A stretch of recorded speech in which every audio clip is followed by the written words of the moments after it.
thank you very much, my able clerk. It's been reported that a quorum exists for the Public Petitions Committee to commence business. Those in favor, please say aye. Aye. Those not in favor, please say no. The ayes have it. Thank you very much, my honorable colleagues. Thank you very much for all the subject matter present today. Our media, brothers and sisters from the media fraternity, thank you for coming. And of course, our very valid witness. Thank you also for coming. As a procedure, from the point of departure, we will take 1 or 2 minutes to introduce ourselves for further understanding. It's a very small country, we're a family, so it's important that we introduce ourselves. And I would like to begin with my humble self. I am Honorable 𝐁𝐨𝐫𝐿, Chairperson of the Public Petitions Committee. Now allow my honorable colleagues to introduce themselves, and we end up with our valid witness. Thank you. I'm Honorable 𝐁𝐨𝐫𝐿, member for Woodley East and the rapporteur for the Petitions Committee, Public Petitions. Honorable, my name, then I rapporteur and member of the committee. Honorable member. Subject matter specialist, meeting you for the second time. More about the committee clerk, secretary. Our valid witness would like to introduce yourself, sir. Thank you. Thank you very much, Chairman, Petitions Committee, members of the National Assembly, and also members of the committee, the SMS, special market specialist, right, and the clerk. My name is Abubakar S. Kamara. I am the Director General, Gambia Tourism Board. Thank you very much, Mr. Kamara. I know our friends, brothers and sisters from the media, prefer not to introduce themselves, but these are familiar faces. Only to thank them very much for accompanying. Well, as the name implies, public petitions has to do with things of general public concern and interest. And the absence of media, that word is not qualified. So the media, thank you so much for being with us. Thank you. Now we would proceed. Whatever this committee does, like any other committee, standing, special select committee of the National Assembly, we derive our powers and mandate from 2 documents, the standing orders of the National Assembly and the 1997 Constitution. And I will depart from that. Pursuant to standing order 125 of the National Assembly, the Standing Committee on Public Petitions is established to receive formal complaints from the public on matters of public concern and subsequently draw expert recommendations on these petitions to the plenary, or take any other action as enshrined in Standing Order 128. Accordingly, in July 2020, the committee received a petition from concerned staff of the Gambia Tourism Board on alleged crimes and abuse of funds. The committee heard from the petitioners in February of 2021. This was followed by a series of public hearings at the National Assembly building, as well as a visit we had to the GT board office. We've also heard from the former DG of Gambia Tourism Board in the name of Mr.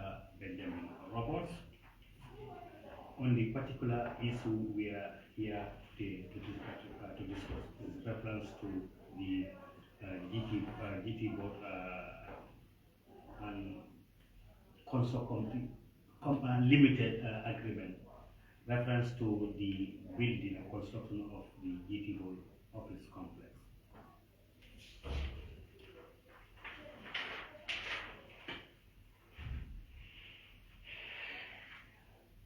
It is important to note that this is not a witch-hunting exercise. Rather, it is to get the facts straight, draw strong recommendations that will ensure effective and efficient public institutions in the country. As a mandate of the committee is to get facts, and of course that should include giving any person who is mentioned in a particular petition the opportunity to hear from you. So that's the reason why you are here. I want to give the benefit of the doubt for you to hear your side of the story. But also to remind you, as a witness, you are entitled to certain privileges as stipulated in Standing Order 134. However,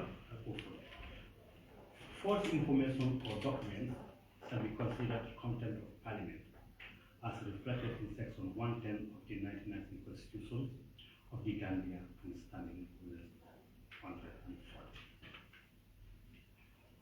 As part of our procedure, witnesses will be obliged to be affirmed or take an oath before we proceed. And that mandate is given to us by Section 193 of the 1997 Constitution, and I read. For the purpose of effectively performing its functions, each of the committees shall have all the powers, rights, and privileges as are invested in the High Court at a trial in respect of. A. Enforcing the attendance of witnesses and examining them on oath, affirmation, or otherwise. B. Compelling the production of documents. And C. The issue of commission or request to examine witnesses abroad. This is contained in Section 193 of the 1997 Constitution. It's just by way of a reminder. And as I said before we proceed, I will now invite my clerk to administer the affirmation.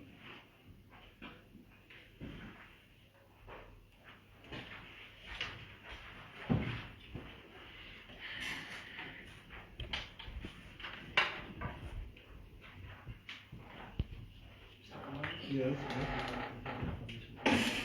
Okay. Okay. All right. Let's just start. I, Abubakar Kamara, I, Abubakar S. Kamara, do affirm that I do affirm that I will speak the truth, I will speak the truth, the whole truth, and nothing but the truth. and nothing but the truth. So help me God. So help me God.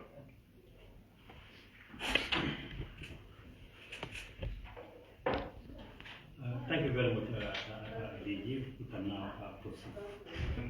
Now, the procedure is we have a set of questions that we will reference on what we want to hear from you. Sure. And we will ask those questions. I will take the lead, and if I am done, my colleagues may call me the leader for the purpose of clarification by way of what we call supplementary questions. In addition to that, if in your opinion a particular question is asked and it's not clear, you are also at liberty to ask supplementary questions for further elucidation. And now we proceed. This committee is reviewed to a contract that was entered into among the Gambia Tourism Board, the Ministry of Tourism and Culture, and Construct Limited. An agreement that was signed on the 24th day of July in 2014.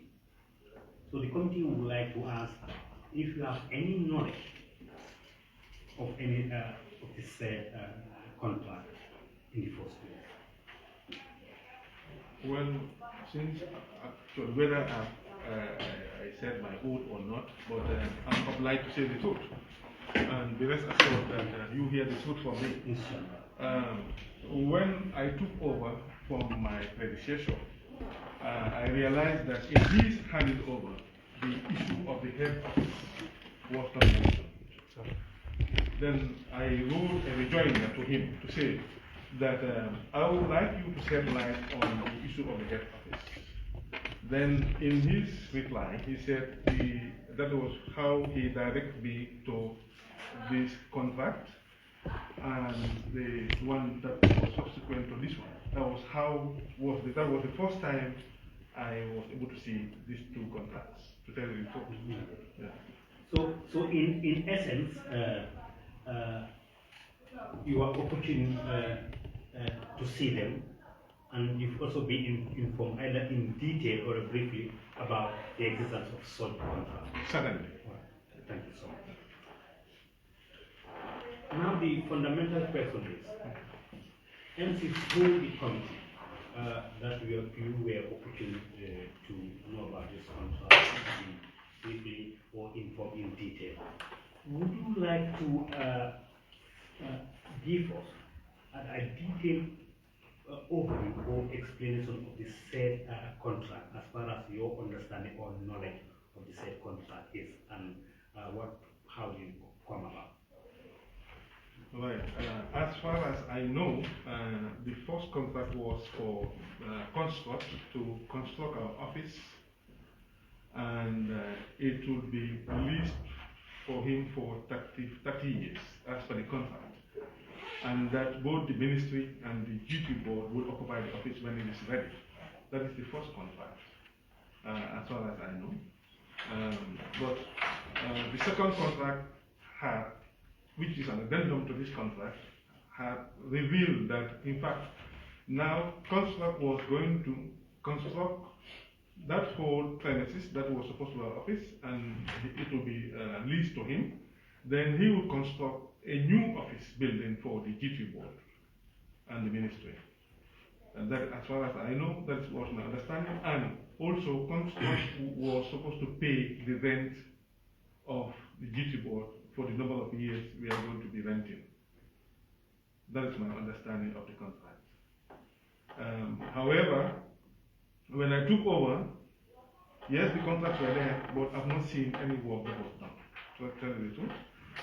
And I took it up myself with my senior management to take it to the attention of the board.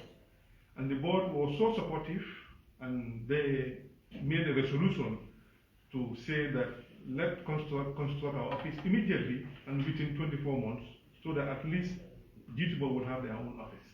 And as we speak now, the office is in progress. I brought some photos of the office, and I'm sure even before the 24 months, the office will be ready. But the issue of that original office, as far as I know, we are no longer going to occupy that office.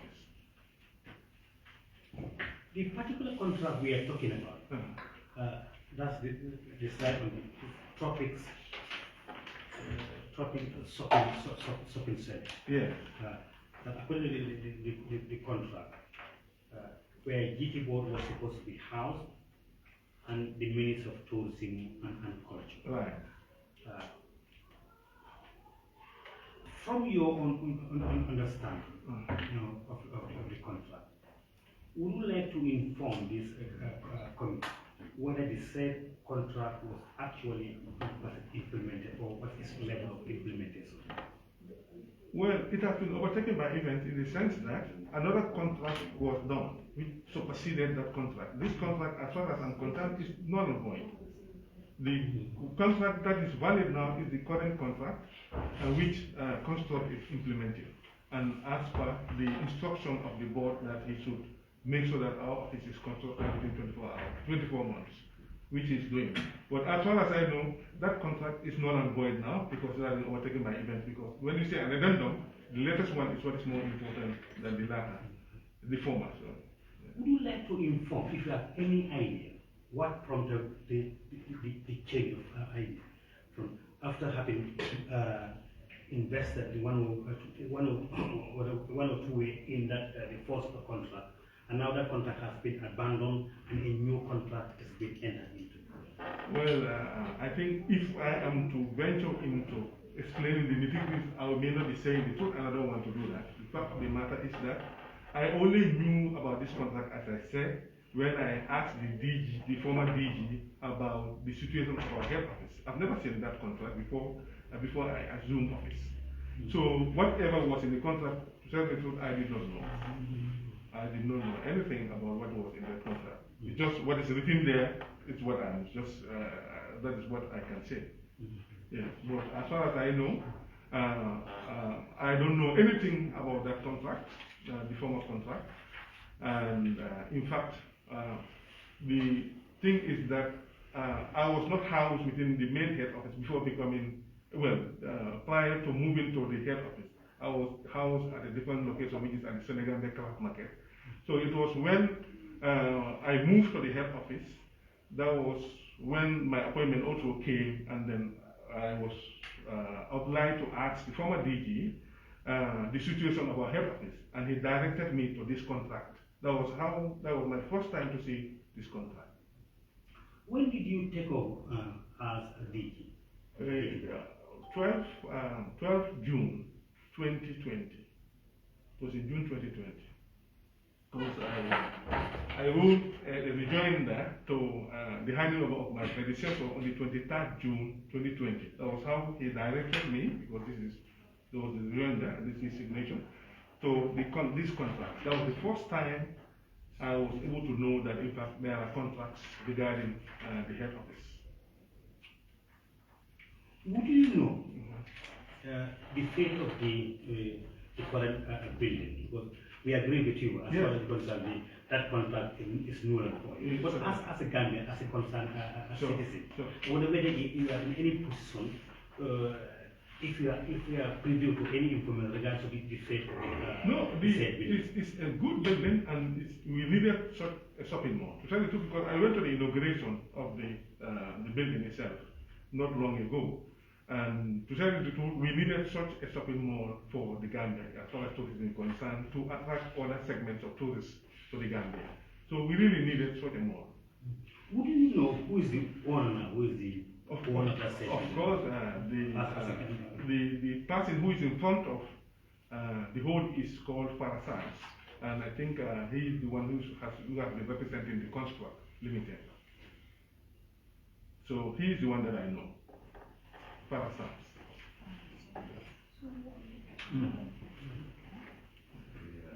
Yes, tell me just, I said as procedure, if I'm done, I'll ask my members to call with certain questions for the sake of clarification. And now Honorable Toure. Yeah, Mr. Kamala, yes. Do you know about the first arrangement, that is to build a complex, and then the GT board would have their office there, and certain things will be also provided to them there, such as parking lot, etc., which will be under their control. But then, as we said, that was superseded by another agreement when the new government comes into being. That is the new minister of tourism.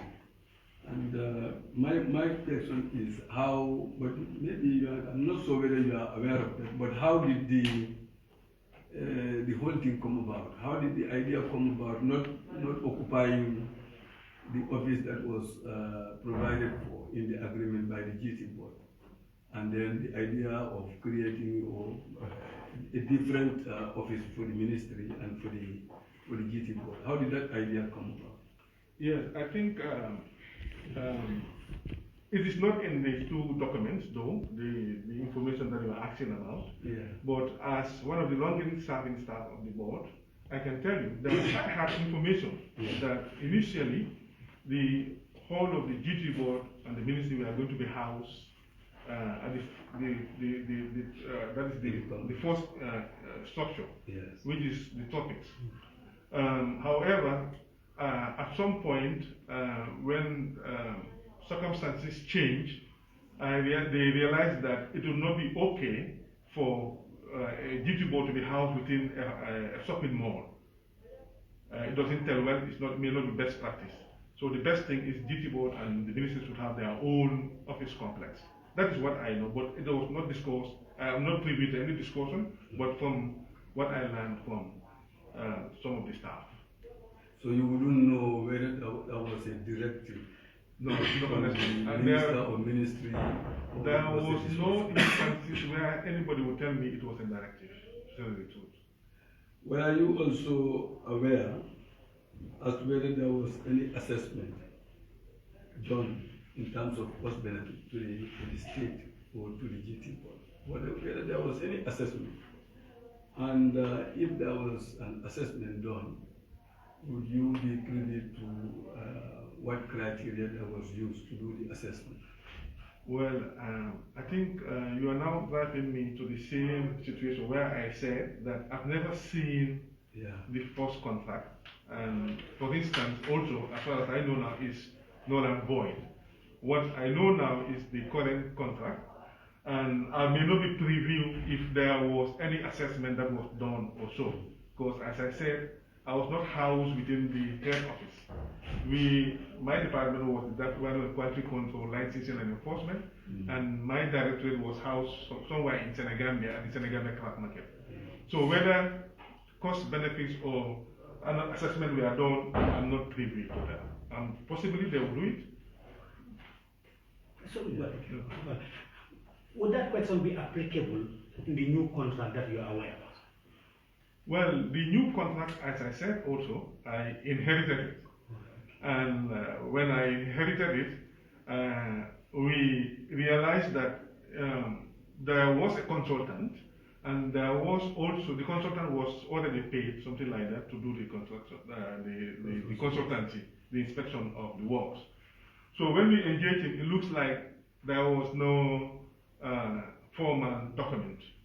However, we pressurized him to bring us at least a formal document on the supervision of the works. But already, he was already paid by the previous, as far as my understanding was, by the previous administration.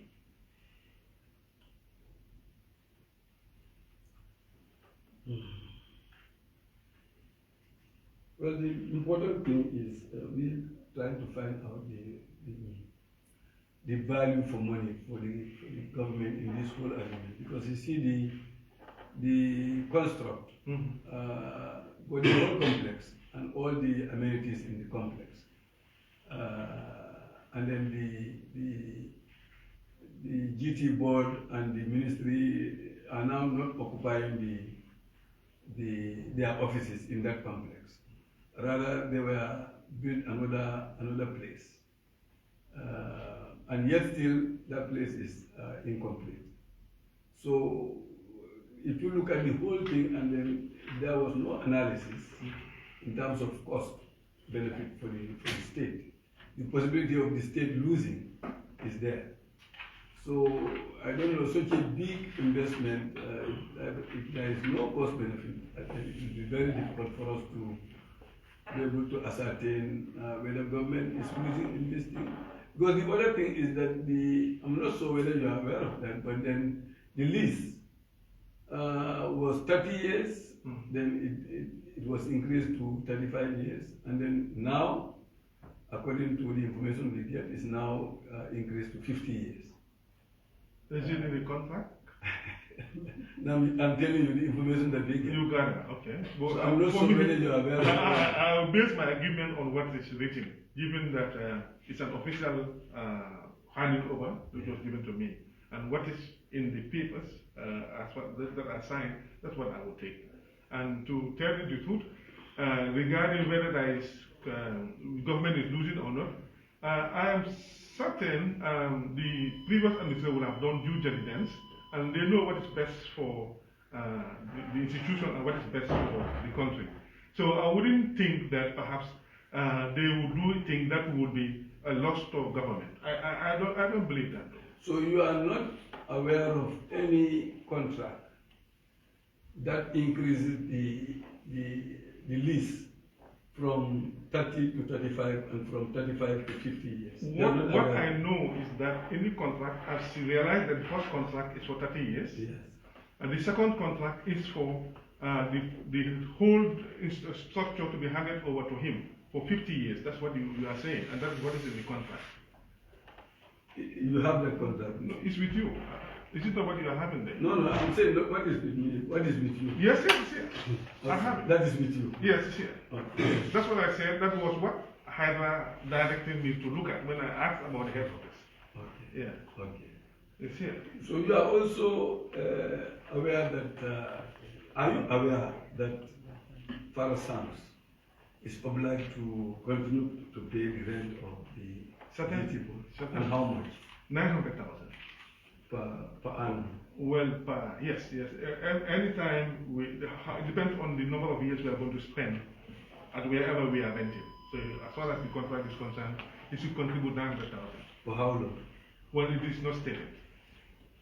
It's not stated for how long, but I will assume that for the 24 months, because it said he should build our office within 24 months, which is 2 years.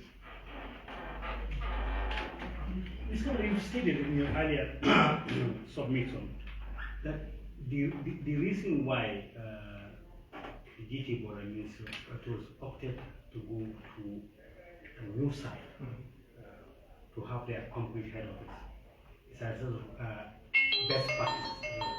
No, did I say best practice? Certainly. Did I say best practice? No, I said, according to what I learned, is that the reason why GT board was not occupying this was for GT board to have their special offices where GT board and the ministry would be there alone and no other shopping malls, etc. I think that is best practice. That's what I know. For me.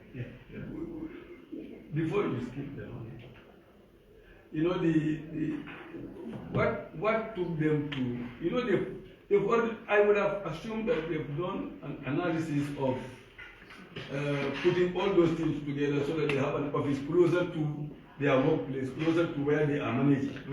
Now that was the first decision. And I believe before they come to that conclusion, they must have done some analysis. That's why I'm looking for the analysis. Yeah, that's what I'm saying. But now after doing all that analysis and ascertaining and coming to that conclusion, now another new idea has come for them to do away with that completely and create their own office. And that is also seen to be the best practice. Well, you know, people's opinions differ, and things change as we go on. Maybe given the situation at the time, perhaps it could be best practice. But during their period, maybe when they were reviewing the scenarios, perhaps to them that is best practice. What type of scenario are you thinking? Given the current situation of tourism and the way things are going in the world.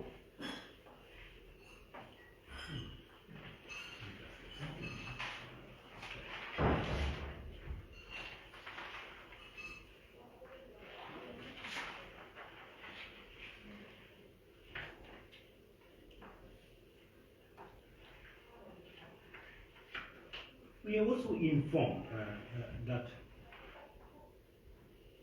Construct Limited was going to be exempted or will be exempted from paying the GT board operational licensing. However, all our occupants of the said structures will pay, but Construct is exempted. What's your knowledge of that? I've not seen that in the contract though, if that is the case, but as far as I know, any business that is operating in the tourism industry should pay. And as far as I know, unless it is in the contract, Construct is a business, and if they own the premises, they should have to pay. So if that is the case, maybe perhaps it's stipulated in the contract or no, but I'm not aware of it. Yeah, No, I'm not aware of it. All right, we'll provide you with information. I would have thought that all the agreements that come after the first agreement, there are a series of agreements.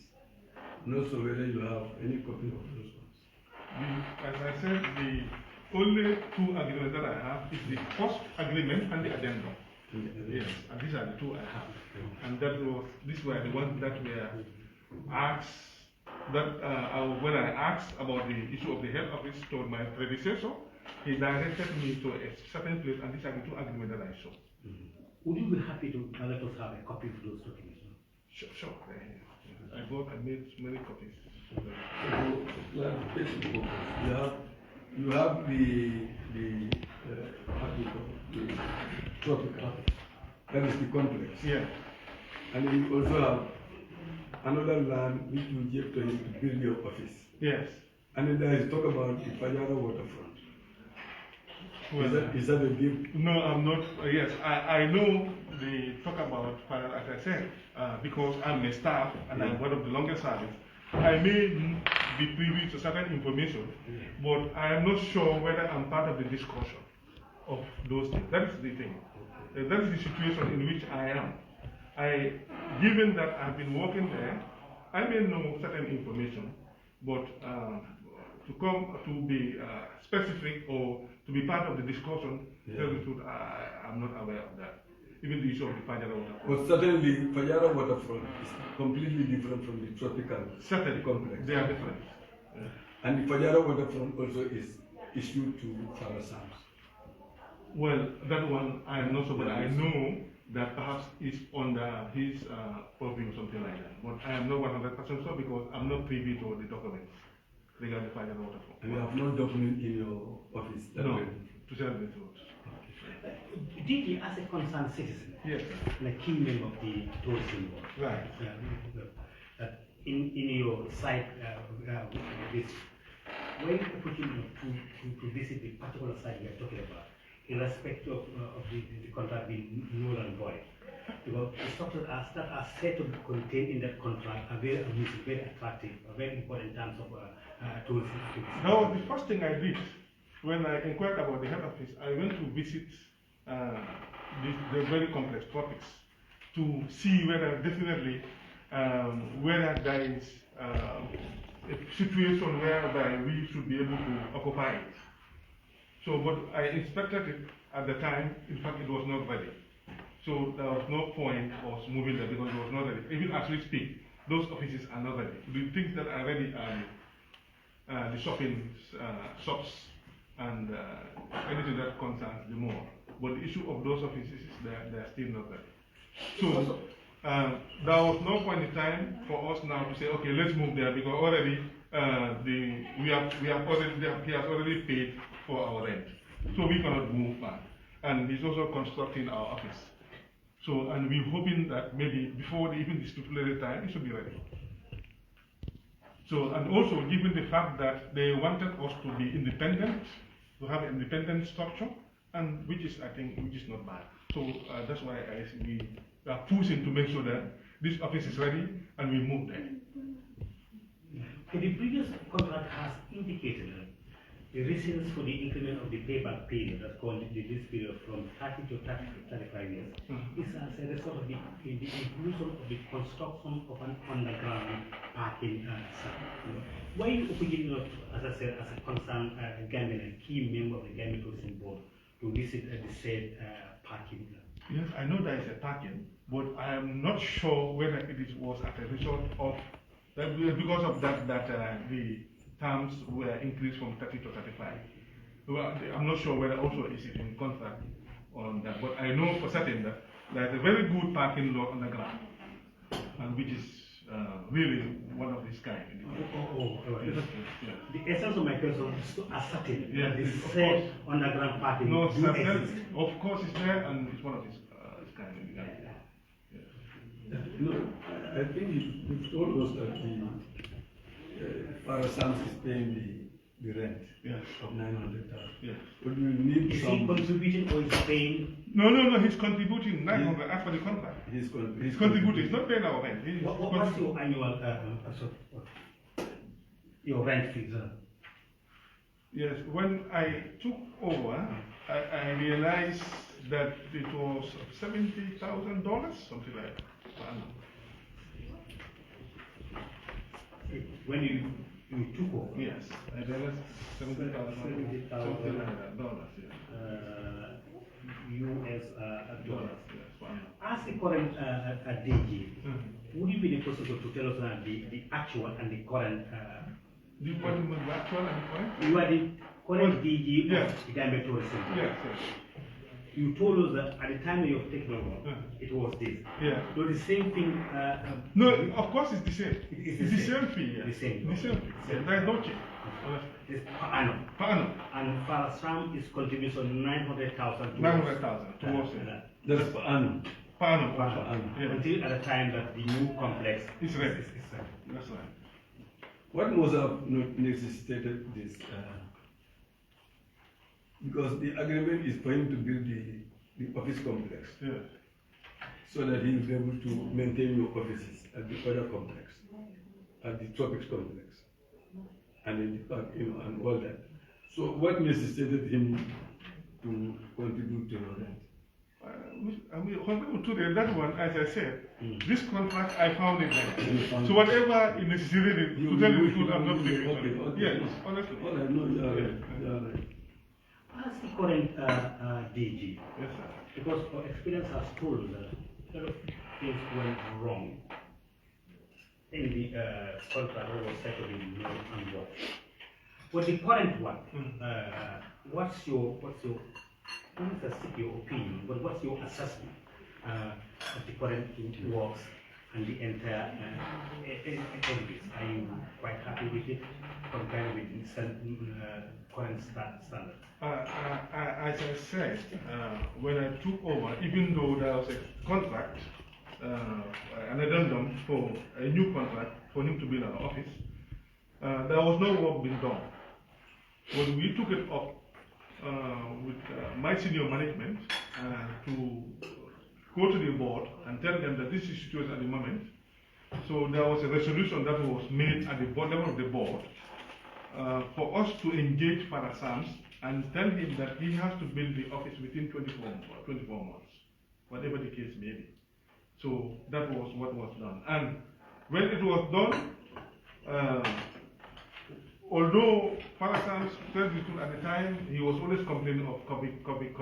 But we pressurized him. In fact, at some point it was like, if it was somebody else, you sympathize him. But because it was during COVID period, we said there is no option.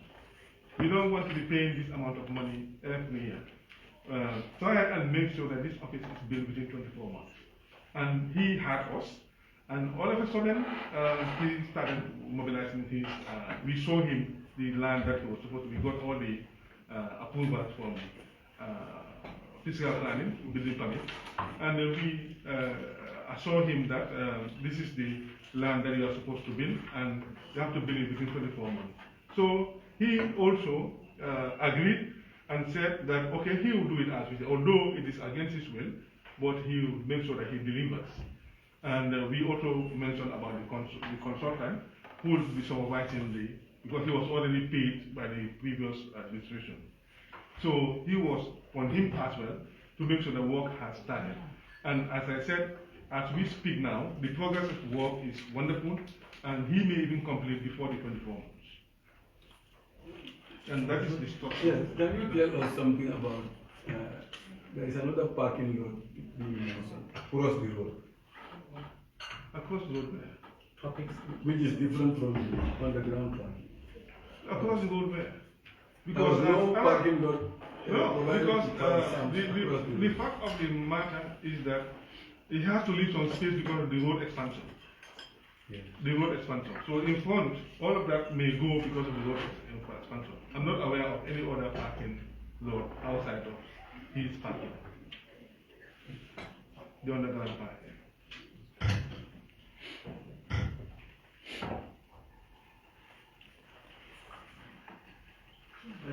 Yeah, all right. I was going to say finally, but I just saw a hand.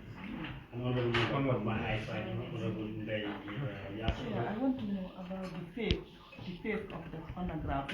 I hope it will not, what happened to other buildings, that you are talking about the extension of the road, and it has already been built. Looking at what has happened to the other buildings that were already built. So hopefully, the expansion of the road construction will not affect, or in case it is to affect, do you have any other strategy instead of just coming building and then changing strategy? I understand your question, but the road expansion has nothing to do with the underground, because the underground is under the building itself. So it is not going to, it has nothing to do with the road expansion. I mentioned about the when he mentioned about the alternative parking spaces in front of the building. That's what I said. It may not be a parking space because that one is a road reserve, and perhaps the road expansion will take all that reserve. But the underground itself is under the building itself. Under the building. Well, thank you very much, DG. We have one final supplementary question from the Because he has eaten already, so he wants to put me on the pressure. Just one. Okay. Sorry. All right. I'm just checking your opinion on this because you have one agreement and then that is abandoned, and then it is another agreement comes on top of that to supersede this one. It's like one agreement is being piled up on top of another agreement. I'm just checking your opinion, what is in your opinion as to whether to have one agreement and after that is done, you have another agreement, but rather than having agreement into an agreement. No, I understand. Legally, it's acceptable. It's an addendum. It's not but it's an addendum, which is, if you look at it, I think it's an addendum. It's not a separate agreement. So maybe the legal experts can say whether that is okay or not, but as far as I know, it's an addendum. Okay. Thank you. Thank you. I've said that was the final one. Thank you. Unless I give you an example. No, don't go in what will finally be called final. No, it's okay. Well, Digi, thank you so much. Thank you so much for coming. But if there's need for me to ask you to re-invite you for further clarification, we will. I'll be very happy. Or where we also feel that calling might not be necessary, but maybe just picking a telephone call to ask one or two things of clarification, we will also do that. Honorable colleagues, thank you very much. My friend of the committee is here. Our deputy clerk, friend of the committee, and of course, Mr. Ida, our support staff. Brothers and sisters from the media fraternity, we thank you so much for accompanying this committee. As the name implies, it's called the Public Petition Committee. And in the absence of said media, forget about the name. So thank you very much for accompanying. And we wish and pray that the partnership continues. On that note, I have the honor to officially close the meeting. We maybe pray in our own way for others continue presence.